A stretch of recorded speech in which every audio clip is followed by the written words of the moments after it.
Hello and welcome to this episode of Mind the Gap, making education work across the globe with me, Tom Sherrington, and my partner, Emma Turner. Hello, Emma. Hello. And you are not the only person in yellow today, because we have also got the one and only Laura McInerney. Hello, Laura. Hello. Oh, it's so great to have you on our podcast. You're someone that I just think is an exciting person to speak to, and you've got so much to talk about, and we're going to ask you all kinds of questions. So warm welcome to our podcast.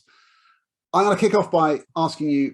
Well, no, I'm going to stop first because I want to talk about these drums. Okay, no. Right? So for those who are listening and can't then see this, in the background here, I have a set of drums, electric drums. And for the last 2 years in the pandemic, I've been outed as a drummer on BBC News. Presenters have made comments about this. I've had to do very serious business meetings. And these drums are all Tom's fault because he sold them to me a few years ago. But it's great because now I tell everybody that I bought drums from Tom Sherrington and they think I'm really cool. So I'm super excited to be here and to show you that I do actually use these drums. No, it's great. It's great to see them again. I remember bringing them back.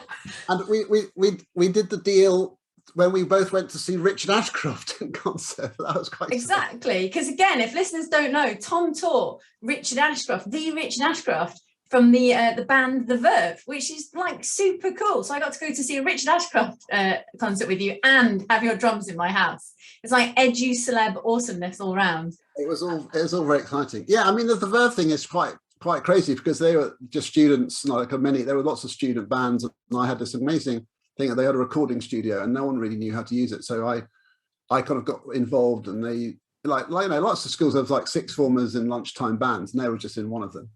And I recorded this song of theirs called Documentary when he was about 17. And at the end of it, I've got a tape of it. And at the end of it, he says, "That was quite excellent, lads." Can't believe you have a tape of it. Why isn't it on eBay, Tom? Go to the highest bidder. I've put it out. There's a blog I have written about this, and that you can listen to the song. It's actually pretty good, I have to say. You so need to put it out again, and and you need to also make some kind of little audio clip with "That was quite excellent, lads," and actually and keep playing. So we could talk all evening about Richard Ashcroft and our sort of mutual love of him. Although I have to admit, he's been a bit sort of weirdly anti-masky in COVID, so he's gone down a bit in my estimation. But anyway, so Laura, I mean, you've had this amazing career. I mean, you're someone who, you started off. You're one of the early pioneers of Teach First. You were a teacher of citizenship, which is not everyone teaches citizenship, and that you've always been banging the drum for that. You were the editor of Schools Week right from the beginning, which is just epic in itself. And now you've said, this is a phenomenal thing, Teacher Tapp. So, let's tell people, I mean, I've just given a synopsis there, but do you feel like you're a teacher at heart and that has moved on? Or do you feel now you're some sort of ed tech entrepreneur? How do you feel about your professional world?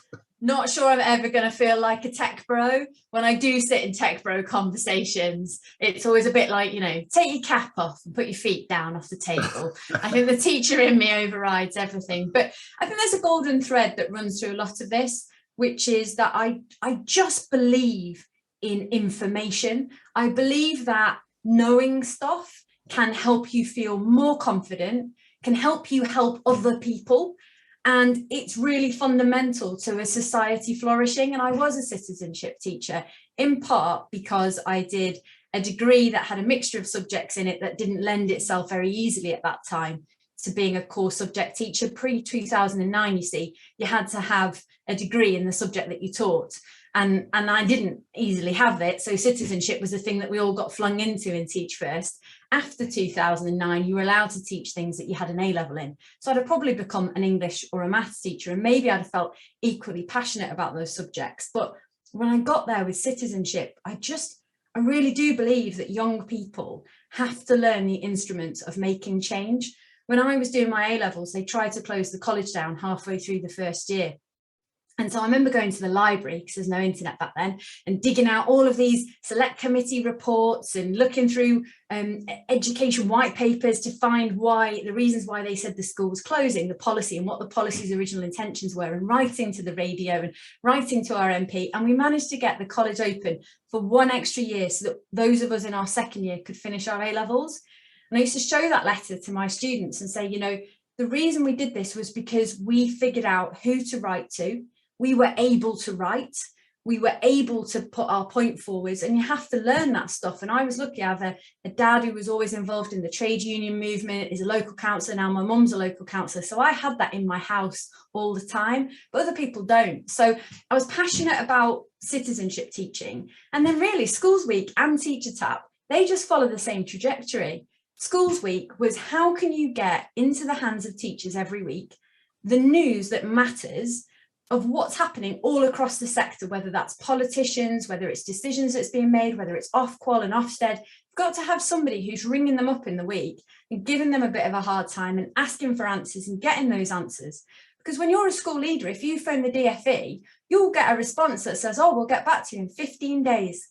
15 days is the service level response from the DFE most of the time, right?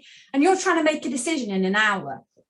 Whereas when we rang up, because there's only a few newspapers and there's a lot of press officers, you get an answer within 30 minutes and you can get it out onto Twitter. So for me, it was the same as in citizenship. It was, what information do people need on the ground so they can make better decisions? And then Teacher Tapp, which is this daily survey app. We now have about 7,500 teachers who answer on a daily basis. Obviously, many more across a week are on it, and about 30-odd thousand have it on their phones. That gives quick polls so we can find what's happening on the ground in schools and often get that in front of policymakers, education decision makers, education organisations. But more importantly, the app shares the results back. So on the ground in the school, you can learn what's happening in other schools, what do other teachers think and what do they do? So you can also either change your practice, change jobs. I've had teachers who found out that other schools were getting free tea and coffee, go into their head teachers and show them the app and say, you said the taxman said we can't have free tea and coffee, but it turns out 55% of schools can, so we want it too. Well, let's have a look. I mean, honestly, I mean, Emma, we're all bursting to ask you questions. But the Teacher Tapp thing, I mean, shut up. Teacher Tapp is amazing. I mean, it's we could talk to you about so many things you've done before, but let's just really explore this, because it's become a real thing, hasn't it? And it's 7,500. That's just really incredible. And I remember going to a thing where you were sort of testing it out, and it's upgraded so many times. It looks amazing now. But just like today,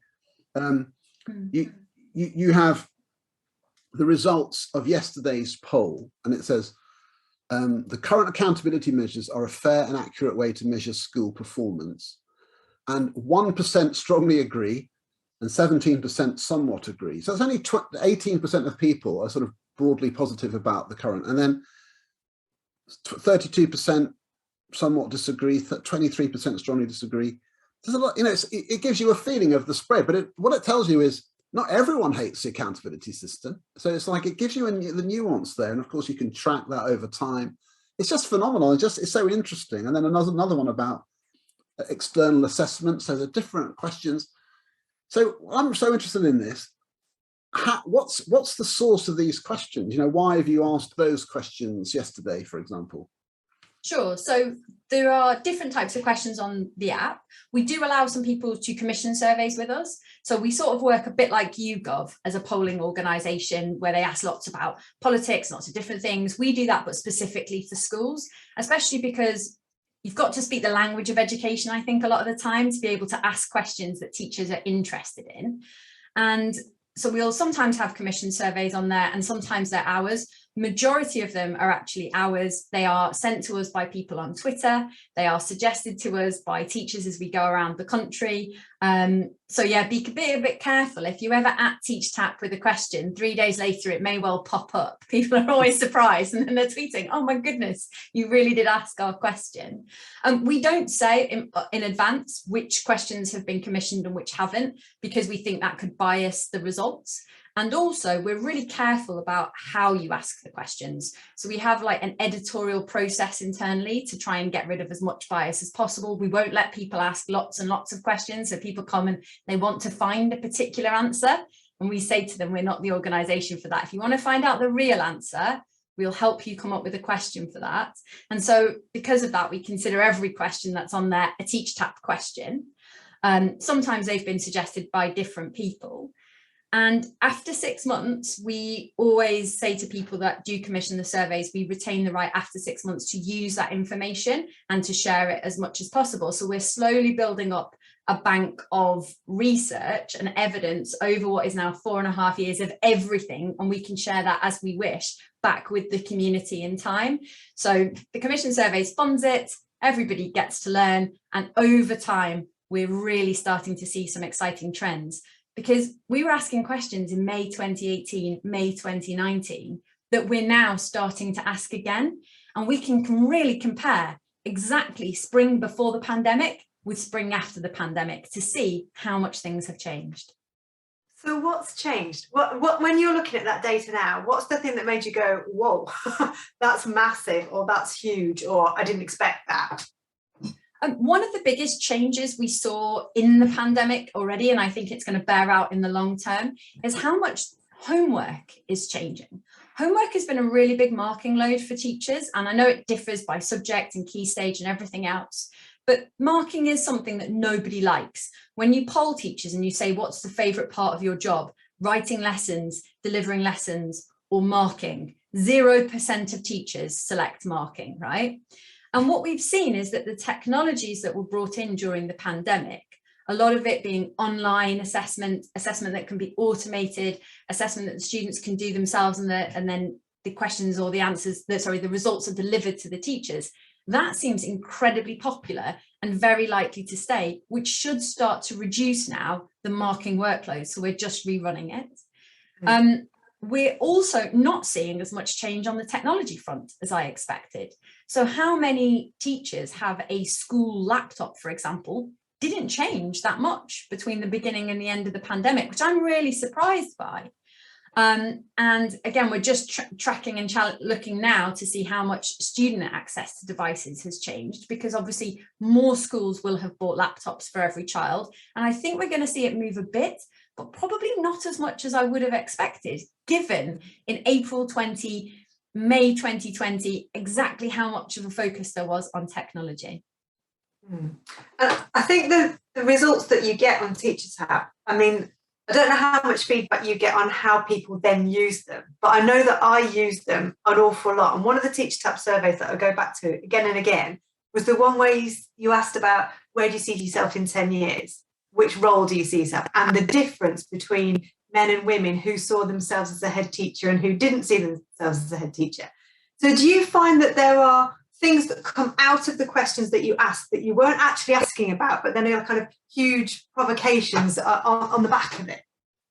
Yeah, all of the time, and things that are a surprise. So we put a question in thinking it will go in one direction and it goes in the other. A couple of weeks ago, the government put out a white paper and talked about the parent pledge, and we asked how much people supported the parent pledge. Now, often people think teachers are super anti-government, and actually the majority, I think it was over 60% of teachers were in support of what had been said. And people were quite angry at us for this, and sort of sometimes on Twitter they'll accuse me of being in the pockets of the government or something. But actually I was really surprised. I thought people were going to say they didn't like it, and then they do, and that's just the way that it is. I mean, the government didn't influence them, we asked it. Wasn't that the parent pledge though that was just like basic common sense, like be nice to children, teach them stuff? It's yeah, tell parents if their children are falling behind in English and maths and do something about it. And we also discovered in the next question, 87% of primary schools already do all of this. Yeah, that's what secondary schools actually, though, again, surprised me. In secondary schools, how many people said they didn't do this? And in part, it's because what counts as behind? Actually, in year 8, what is the concept of behind? And I think secondary schools don't really like that language of behind, because by then we're just labelling children. Your son or daughter is likely to get X grade, a 3 or a 4. We don't talk about above, below, behind, and so on and so forth. So it's interesting that I think the government have told people to do something when they might not actually want those children to be labelled as behind. And the reason schools don't do it is actually quite a good reason. So all the time we get these findings that we don't expect. And to come back to you on the women and men of the head of what would you expect of yourself in 10 years time, would you like to be a head teacher? Not only do we find that women are much further behind in how much they think they're going to become a head teacher, but also that secondary female teachers, it's a very, very low percentage. In primary, it's much higher. It's about 9% of women. But men in primary schools, 20-odd% of them, I think it was 23% think they're going to become head teachers. You'll notice that better than me, probably. So it is extraordinary. And there are things to do there in the system, as you say, to address now, because we know there's such a difference. And when I hear stories like yours of, right, that stays with me, I think about that and I share that with other people, then that's how we know we've done our job. And it's the slide, whenever I put it up, you know, when working with like trusts and CEOs and head teachers, it's always the one that gets the audible gasp, like, I can't believe it's that stark. So it's so useful to be able to capture that information, to share in kind of different niche networks across the sector, to actually start to make actionable change. It's so powerful, I think. So thank you. I can come back as well on Tom with the accountability. Yeah. One of the things we do every week on Teacher Tapp, so if people haven't been on it before, you download it, it's free from the App Store. And then once you're signed up, you get the questions each day. But we also once a week do a weekly blog where we then break down this kind of stuff. So men versus women. And on accountability, we do find quite a big difference sometimes, depending on what the accountability metric is and your job role. So for example, Ofsted is something that head teachers tend to be much more negative towards, but actually classroom teachers more positive than I would have expected compared to heads, in part because for them it's accountability on their senior managers who they otherwise wouldn't necessarily have any kind of power or influence over. So it is really interesting, but it sometimes challenges our own perceptions, especially when we are in a role or a part of the country or a certain gender and we're not used to hearing the other side of the opinions of it. That's one of the things I think is so important. It's sort of I mean, it strikes me every time. I mean, in nearly every survey you do, there are responses in every category. So it shows you that, and it's of course about the relative proportions of them. So sometimes people are going, who are the 2% who think this? And everyone's outraged. You think, well, you know, why would you expect there to be nobody? You know, that people, and I sometimes catch myself out like that. So one of the things I know is I've heard you sort of, well, I've seen you on Twitter kind of defend this, if that's the right word, sort of, you'll get challenged a little bit about skew and representation. But I mean, my understanding is that a sample of 7,500 people is pretty big in polling terms. But is it representative of the profession? What's your sense of that? Sure. So we've always felt it would be a bit skewed, especially because when we launched in 2017, we launched at the Research Ed conference. So our first 1,000 people really were either at that conference or friends of people at that conference through word of mouth.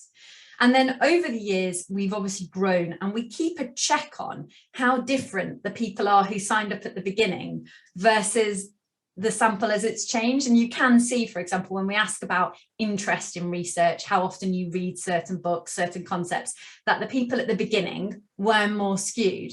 But as the samples got bigger, as more people hear of us through word of mouth, and as that network is larger, it's less skewed. Now, every survey has a problem in that the only people in it are the people who responded to the survey. So unless you make it absolutely mandatory, I don't know, you can fine people if they're not in it. You're always going to have some people who don't answer. So we can't say that it's perfectly representative of everyone. But the thing we do, which is important, is we reweight the data. So we use the workforce census, which is taken from information that schools send to the government.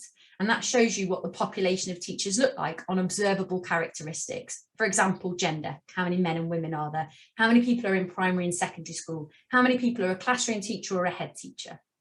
And then when we get our sample together, we reweight the results so that they are representative of that. So if we had lots more women than we should have had in the sample, we slightly reweight it. We give the men a little bit extra in terms of the weight of the results, and that makes it more representative. And one of the ways we can check this, of course, is other people do surveys. And a really simple one is we ask about voting intentions. And we've had a couple of general elections in the time we've been going, because those things move quite quickly in this country now. And we've come in almost on the nose each time with, when they've done follow-up surveys and looked at teachers particularly, on the nose of what you would expect. We will also sometimes rerun surveys that are done by the Department for Education on very big samples to see what we come in with. And I'm always surprised how close we come. It's 1 or 2% on the overalls. And then once you start getting into smaller groups, so if we start to look at, I don't know, male secondary teachers, male science teachers in academies, then your margin of error gets much bigger, maybe 5 or 6%. But overall, we're within 1 or 2% almost all of the time. And the times when I've been convinced we did something wrong and our data is wrong, it's always that I have forgotten something. Maths is better than me, it turns out. Statistics are better than I am. No it's that way. my logic, usually there's a group of people that I've forgotten about. And a classic example was on photocopying. Years ago, one of the ministers had a go at schools over colour photocopying and how they were allowing everybody to do colour photocopying. And I tweeted, you know, he needs his head testing, no one does this. And I got 56 likes and I was dead excited. And then we put it on Twitter, on Teacher Tapp. And the next day I found out loads of schools had colour photocopying, because I'd completely forgotten, and Emma's nodding, I'd completely forgotten primary schools, because I am a secondary teacher who mainly hangs out with secondary people. And even though I know I shouldn't forget primary, right? I try really hard not to forget primary. It was such a classic slip. It happens all the time. So when people have a go at Skew, I understand it. I'm often afraid we're skewed. I often think we are. And then I remember that, yeah, maths is just better than me. Well, it's good. Sorry, I was just want to ask, do you have a typical teacher tapper? It's like, who's your biggest group? What's your, like, tapper? Yeah, so we've been overrepresented. That means we have more than we should have in the population, typically, of male secondary maths teachers and heads of department. I knew you were going to say. Obviously, we're a data platform. I mean, that's not entirely a surprise, right? No. But I will also give us this. We have remodeled the app in the last 18 months or so. And our new community manager, who just joined us this month, is called Sushana Sandal. And Sushana was a primary teacher previously, because I need somebody to make sure that the primary and the whole primary crowd are being asked really relevant questions, and that it speaks to a broad group. But it's hard, you know, it's really hard. Teachers, as you said before, are very diverse. It seems like it's a simple job. And then you ask people these questions and you look at the data and you realise there's almost nothing similar about being an art teacher for GCSE and A-level students compared to being a year 3 teacher. Like, there's nothing similar about those jobs. And so we talk as though teachers are homogenous and they're very diverse, but we're doing our best to get a broad range of people in, speak to a broad range, and definitely work more on primary. No, it's interesting. There's so much to. I think obviously the educational issues that you're talking about are probably the most important thing. But I sort of feel there's so much. I'm fascinated in the way that you sort of try to tap into. I mean, to a bit of a, to use a phrase, the psychology of teachers and that kind of streak motor mentality.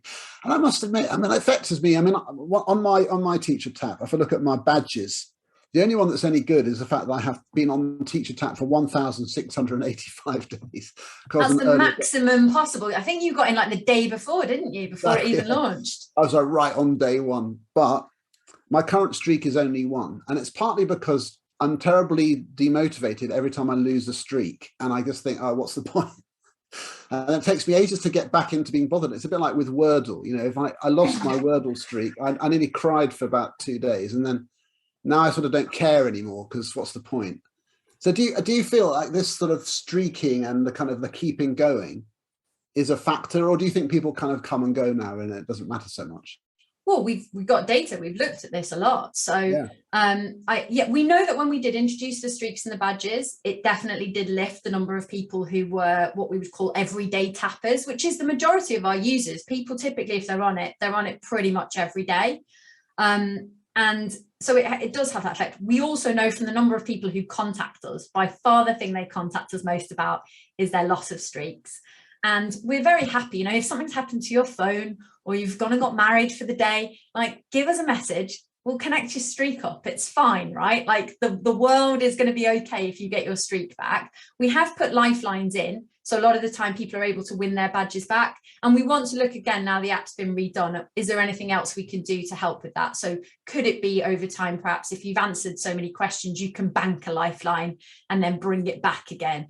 Because we want to gamify it and make it fun, but we don't want to demotivate people. The thing is, it makes a big difference to us and the data's completeness if we're able to have all of the information, because if we can have you answer that question in, say, 2018, 2019 and 2020, that helps us track a lot of the variables. We can do it with the whole sample, that's fine, and somebody else can kind of take your place, but it's really helpful where we've got complete data on a respondent to be able to track it over time. So that's why we want to incentivize people to be there every single day. It's not just about the game. So have you started tapping again, Tom? Are you back on? Yeah. Well, it's just, I'm worried about this now. No, I mean, the thing is, for me, I have to say this, so you can either persuade me or not, this right now, is as someone who's no longer a teacher, although I used to be, a lot of the questions I have to tap not relevant. And so that also I find a little bit like, therefore, that a bit to me suggests it doesn't matter.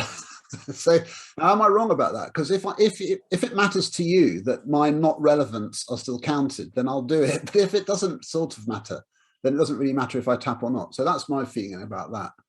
With the greatest respect and admiration for you, Tom, I'm afraid it sort of doesn't matter.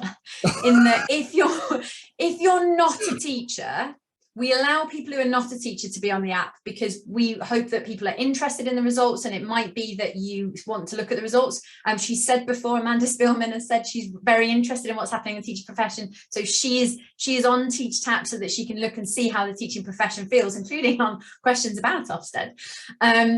But her results aren't going to be added in to what we do and our research, right? So when you see those weekly blogs, we're removing the people who are not teachers because they're not the people whose voices are on the ground who we want to reflect back up to government. So it's not that you don't matter in a great philosophical sense, it's just that in a research perspective, it doesn't matter that much.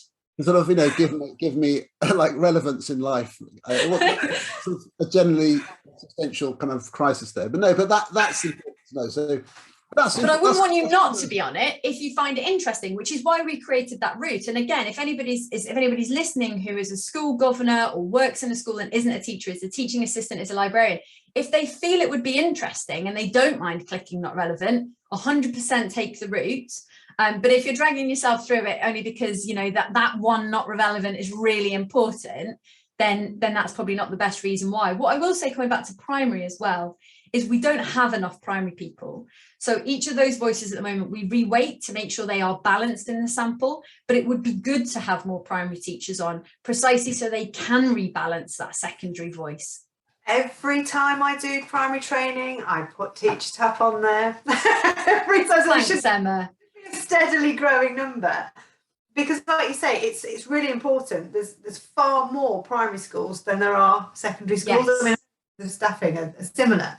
But it's things like in headship, there are far more heads in primary schools than there are in secondary schools. So actually, when you're talking about running an organisation and running a school, there needs to be more representation from primary schools, simply because there are more people, especially in senior roles, than there are in secondary schools. So it's so important that primary kind of get their voices and their opinions captured, and Tom knows how I feel about the secondaryisation of primary schools anyway, so I shall leave that one there. This happens all the time. I mean, I think that what you do is you create a vehicle for us to really sort of have stuff reflected back to us, so that we avoid these sort of sweeping generalizations. You know, you get arguments which are played out on Twitter and elsewhere around, say, primary versus secondary, or early years is another category, and also people from different training routes. So my PGC versus other routes. And so do you feel like you're able to kind of finesse that? You know, do you feel like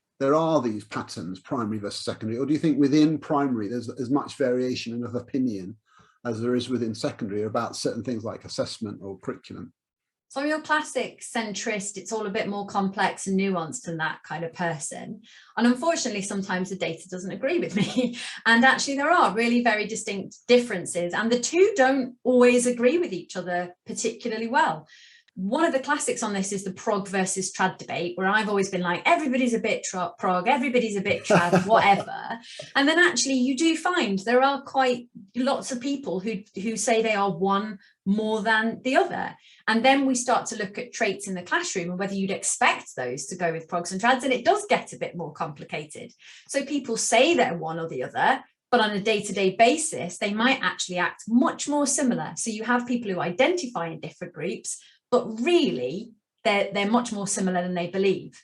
With primary and secondary, what we tend to find is if you ask about assessment, there are big differences, and particularly primary feel differently about secondary assessments and secondary feel differently about primary assessments. It's interesting how much secondary schools say they don't trust SAT scores, for example.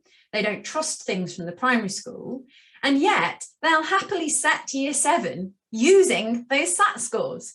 So primary teachers kind of can't win. And again, I think when we ask primary teachers about secondary, you know, there's often a frustration that they get the kids all ready for secondary school and they send them off, and then all of that hard work is kind of thrown away because it's too chaotic in the secondary school, and the behaviour does seem to drop off between the two. A good example on this is Assemblies. We asked about Assemblies in school and behaviour and how many interventions were made. Primary teachers are harsh in Assembly. Like, primary teachers are on it with behaviour. So this view that secondary teachers are the really strict ones simply isn't true. When you put two similar situations next to each other, it seemed that the primary teachers intervened much more, were much more likely to deal with things and stay on top of it. So I can see how, from their perspective, if kids get to secondary school and start misbehaving, they may feel it's because actually things are not as strict as they were back in primary. It's a rite of passage as a primary teacher to walk into the middle of your assembly row and escort the miscreant to come and sit your feet at the edge. I mean, I don't know if that would work in secondary. Tom, I mean, you're in secondary. What Come do you to the think? end of the line. Come to the end of the line. Yeah. It is a thing. I mean, I've had to learn that over the years, and I've worked with other people, like, you know, someone who's doing their first few assemblies. It's pretty intimidating. You've got to hold attention, and then there's a sort of weird thing of, do I really stop now in the middle of my great sort of motivational talk because it feels like I'm spoiling my message? And other people have absolutely no truck with it whatsoever. It's just like, hang on a minute, can we just stop and sort you lot out? And I think primary assemblies, you know, they tend to be a bit smaller, and I think that there's an intimacy there. There's something about... Are they smaller? Because they're often whole school, whereas you don't get them whole school in secondary. Oh, I don't know. It depends what you're thinking of. I'm sort of thinking like a year 7 assembly where there's 200 year 7s, and that can feel quite big. And then you see, on my whole school assembly, when I did a whole school assembly, it was 375 kids. Yeah, admittedly very small at the front, but you know, but it's like I say, different setup, because the teachers would be sitting at the side, and if anybody was getting a bit fussy or fidgety, they would go into the middle and gently kind of steer them to come and sit at the edge. So there's much more, like you say, intervention at primary, but they are big events. If you've got a big primary school of 500 kids, you've got 500 kids in your assembly. That's true. It depends on the scale. But also, I feel like in primary, there's this sort of feeling of like we're all in, you know, the teaching assistants are teaching when you have assemblies. And in secondary, there's still often people are feeling... Well, not necessarily, because this is also something I only learned recently. I'm talking rubbish again. But this happens all the time, right? Like I only learned recently, and I think we might have a question coming up about this, is that quite a lot of head teachers in primary school run whole school assemblies on their own to give planning time to members of staff. So wow. Actually, yeah. I loved a solo gig. I lived for the solo gig. And that's when, obviously, a lot of the time as well, teachers would do their handovers with their teaching assistants, or they would have planning time, or they would go, because the good thing in primary is you have to flip your classroom. So you don't, the children don't move around the schools from specialist area to specialist area. So a lot of the time in primary, assembly time is when you flip your classroom from being your maths room to being your art room. So sometimes you're all in for the kind of big familial, everybody together. And sometimes it is just a solo performance with the head teacher. And that's what, again, this is what's great about Teacher Tapp, especially the weekly blogs results, because we try and mix in some things from primary, some things from secondary to get everybody just learning what are snippets, right? I will never fully understand what it's like to be a primary teacher because I haven't been one, but 2 or 3 little results each week or little stats that just remind me that there are other people in the profession doing a job that we all love, but is a little bit different. It makes such a difference. And I think that's why so many people are on there every single day. They don't want to miss out on learning what it is today that we're going to learn. No, it's amazing.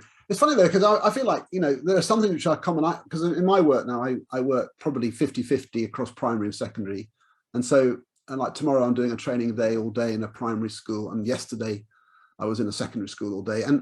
But we are still talking about similar things. We're still talking about, explaining things, modeling, reading, and all sorts of things are common. And so I do love that about the profession. I sort of wish more people had the opportunity I have to see it as a whole system rather than their own little silo of it. And you have this incredible kind of window on it. Now, I want to ask you a couple of other things about this, because what I want to know is a bit about the kind of trajectory, because I'm really aware that I keep on hearing like so-and-so has joined Teacher Tapp and the team's growing. So you must be getting more people, I guess, paying in to sort of fund questions, because it must be able to support this growing staff. So where's it heading? I mean, you're trying to branch out into other fields, or are you just getting the education sector bigger? What's your kind of pathway? Sure. So one of the things people don't necessarily know in the UK is we actually have Teacher Tapp Netherlands and Teacher Tapp Flanders. So we have 2 international panels. We did have parent ping for a couple of years while the pandemic was on, so we built the staff out for that. But now what we're doing, so parent ping we stopped after schools kind of went back after the second lockdown, and we've done all of the research for that. But now what we're doing is we've always been very interested in how do you get this information and you pass it to decision makers so that they can make really good decisions about education. And Harry Fletcher Wood, who I've known for a long time, actually from back on the Teach First days, I remember meeting Harry when he was a trainee, like on his actual Summer Institute training. And he gave us a really good challenge, which was, well, who makes most of the decisions in education? Where is the real power? It's on the ground in schools. And so over the past 6 months, we've been building a pilot. We've now got 19 schools signed up of school surveys. So this is where school leaders are actually able to ask their staff a series of questions like we've asked on Teacher Tapp, and find out how similar or different their school is to the national panel and also to schools similar to them.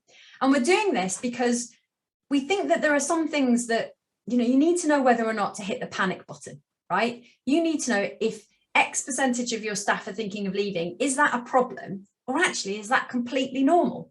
Because you'll see these surveys all the time that say, 60% of teachers are thinking of leaving. But actually, if they've been thinking that in 2017 and 2018 and 2019, and we can see they all think that all across the country, and we haven't had 60% of teachers leave within 2 years, then it probably isn't a good thing. And we should try and address it, but it probably isn't worth spending lots of your time panicking about.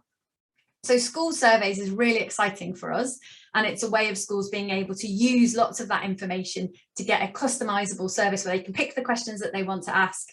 So we've got school leaders, if anyone's interested in that, I don't know if you have show notes or whatever else, but people can get in touch about that one, because we'd love to sign more schools up to that service if possible.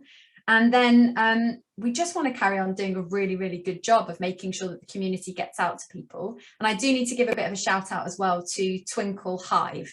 So Twinkle, the education publisher, they have a group that helps startups called Twinkle Hive. And so we are a partner of theirs. We're in their Twinkle Hive. And so they're helping us grow and develop as well. So that's another way that we've been able to fund our growth. Wow, that's amazing. I mean, that sounds good. I mean, I used to be kind of found surveys problematic, because I used to say that, so for example, if one kid tells you they're being bullied, it's bad and you want to deal with it and you want to know about it. But if you do a survey of kids and you say, what's the bullying situation, and you get a survey which says, 92% of children are happy with the behavior and they feel safe and happy, you're thinking, who are the 8%? I don't even know who they are. who are the 8 kids and what percent of my kids who are not happy? I don't know which ones they are. I can't action that. It becomes a sort of a nagging, sort of unactionable piece of information. So surveys, sometimes surveys are sort of, I don't know. I mean, you don't know what to do with them. So what's your view of that? Yeah, and that's one of the things we've been trying to tackle. An example, because Harry's been working on this now. So Harry came and joined us and he's leading on it and is working on it. And one of the things he worked with recently was a school who kept saying, you know, our staff are saying they're really busy, but we can't work out what is it in their workload that they're doing. So they asked a series of questions around planning, and they asked a series of questions around marking. And then they discovered that they just had a lot more meetings than the average school. So if they're able to cut back on meetings, that's something that feels like trapped time to people, of course. It feels, if you're not joining in and you can't go and do something else, and in your brain you're thinking about those 53 things you've got to do, you've got a trip to organise, you've got extracurricular activities, you've got mock exams to do, and it really does stress people out. So that's like an actionable and it's an actionable thing that you can do. And there are also open-ended questions so that people can write in their suggestions about what should happen within the school. Again, as a school leader, you can't do everything. I know this as a business leader, right? I think every day about 53 things we could do to improve, and I can't do them all. And people will write to us all the time and say things they don't like about Teacher Tapp. And I'd love to solve every single one of those problems, but I can't. So sometimes what these surveys help you do is prioritize. In that case, of course, you want to know who those 8% of children are. But what you can do is communicate back to your staff. Look, there are 8% of kids. We need to keep our eye out. What is our bullying policy? Is there one thing perhaps we could do which might help us discover, you know, half of those kids? Let's try and implement that. And then because it's not outrageously high compared to a national average, we're not going to worry about it again this year unless it comes up. I think that would be a sensible approach to take. So that's again what we're trying to do with the surveys as much as possible. And Harry is having lots of conversations with the people who are in that pilot group and the people who are looking to sign up to see how we can make it more useful. That sounds great. I mean, I can see this going well. So are you going to carry on, Emma, tapping? Yeah, I'm locked out since I changed my phone. I've managed to get locked out of my Google Drive, WeTransfer, and Teacher Tapp all in one go. If I'm being said, if Teacher Tapp's in the same sentence there as Google, I'm going to take that as a massive compliment. But if we can solve that for you, Emma, please do. I'm just a massive Luddite. Everything I touch that's technology breaks. I don't know. Sort of massive magnetic static aura or something. Well, please do send us a DM and we will look into that for you. Oh, thank you. Well, I thought it was great how you were sort of like sticking up for the guy who invented Wordle, because you're sort of saying, look, if he was getting as many sort of issues as we do, I'd sell to the New York Times any day. Well, it's the streaks, right? Because what I could see with Wordle from the very beginning was there was no mechanism for those streaks to be saved, because you don't log into Wordle. If you change your phone or something happens to your system, you're going to lose your streak. And once that starts happening, I knew he was going to get loads of people writing to him, because that's what happened to us. We had streaks before we had logins. And then you have no idea how difficult it is to move something behind a login. We had to do that about 18 months ago. And I think we lost something like 20% of users when we did it, because it's extraordinarily technically difficult. And the team did really well to only lose that many people. And these are not issues I thought I was ever going to have, hence me not being a tech bro, right? I honestly just thought I'd be a teacher forever. How I ended up as a journalist and a tech bro is still beyond me, but I do it because it helps in new ways. And we just want to come up with more and more interesting ways of getting good information into the hands of teachers, however that might work. And Teacher Tapp at the moment is the best vehicle for doing that. I hope it will carry on for a long time, and also that we can find new and better ways. So if there's things we should be doing, features that people want to see, new ways we could get information out, do get in touch with me on Twitter. I'm pretty much always there, as you both know. Exactly. Well, I mean, we have to wrap things up now. But I just want to say, you know, for me, I'm coming up to sort of 10 years since I started blogging and things, and it's sort of that 10 years overlaps with your time. And I remember you were one of the first people I ever followed on Twitter. There's sort of this nerdy person behind a kind of avatar of you, doing sort of tweets about the Education Select Committee, which I'd never taken any interest in before until you started reporting on it constantly. And then the schools week was just magnificent, and it still is, and I read it every week, and it's like I feel that's a legacy of yours, even though other people now edit it and so on. But and so this is a new, and I just find it so exciting. And you're also such a great champion of teachers generally, a teacher, you know, right from the teach first thing. And I think it's great. I love it that you have this sort of slightly quirky outsider perspective, you know, and I think it's so important to keep bringing that, reminding people that, hey, you know, not everyone went straight to teaching, not everyone did this, and I think that's great. So I'm a massive fan, and I really think it's been so exciting to talk to you. It's the energy you have, the enthusiasm is so infectious. It's brilliant. So thank you so much for joining us. Thank you. Thank you, Laura. Would it? Am I able to still add something, or am I? Yeah, go for it. Yeah, go on. I just want to say as well that it's not just me. I do want to just remind that my co-founder is Becky as well, Becky Allen, and whose idea it was. So just because I haven't mentioned her in this podcast, and I pretty much always do, I do just want to point out as well. Yeah, I've been very lucky with the opportunities I've been given, and one of them was to work with Becky on this. So well, it's funny to her too. We started talking about Harry and Becky. Is obviously, I mean, we'll have to get Becky. We'll have to get the professor onto our podcast. She's way better than me. Get her on, yeah. Yeah, no, really. the kind of nerdy geek out she must have together must be just off the scale. Harry as well. It must be amazing to sit with you guys talking in the Teacher Tapp room. Well, look, thank you, Laura. I have to finish there. Thank you very much for joining us, and thanks you to everyone listening and watching our podcast. We're always blown away by the fact that people read. In fact, yesterday I met a woman in a school, and she said, "I listened to your podcast," and I was thinking, "Oh, it's amazing." She really. So people listen. It's so exciting when people actually engage with it. So thank you so much, and we'll be back again soon. We've got some great guests coming up. Thanks again to Laura, and goodbye from me, Tom and Emma. Thank you for listening. Mind the gap. Thank you.